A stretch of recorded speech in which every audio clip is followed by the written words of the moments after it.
Takže čau lidi, já vás tady vítám u dalšího videa, dlouho nebylo video a jdeme na to. Stal se velký problém. Před pár dněma jsem jakoby onemocněl. Pak se stal problém v tom, že když jsem už byl zdravý, tak o víkendu jsem zkoušel jedna z skateboardu. A trošku se to vymklo, takže jsem si udělal něco s nohou, ale už je to v pořádku. Proto jsem nevycházel jeden týden videa a pak další týden. Byl problém ve videích kvůli tomu, že já jsem byl na horách. Natočil jsem tam spoustu videí pro vás a bylo to úplně super.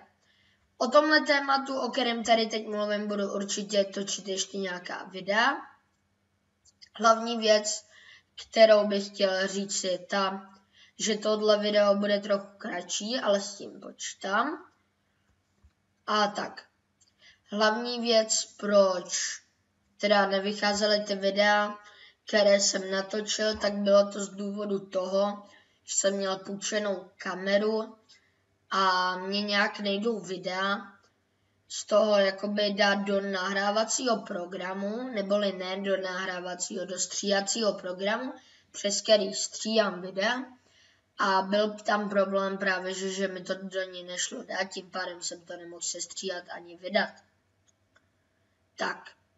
A řídím si nějaký program, to vypadá, přes který to nějak přeměním a i zatím nevím, jak to budu dělat, ale mělo by to vyjít. A jakmile se to spraví, tak i budou speciál za 10 odběratelů, i když se docela už hodně bojím, že bychom mohli už přesáhnout na hranici 20 odběratelů.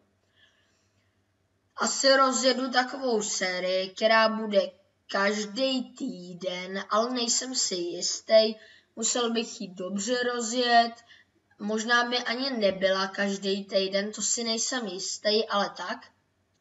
Očekávejte, že asi vyjde s někým možná nějaký video a tak. A to bude asi všechno, co jsem dneska chtěl říct. Měl jsem teda tu nohu, pak jsem byl na horách a pak byl problém s tou kamerou. No a je docela v pořádku, bych řekl. Jako někdy s ním mám problémy, když běžím nebo něco, ale to se dá přehlídnout. A tak. Tak doufám, že se vám tahle menší informačka líbila. A u dalšího videa. Čau.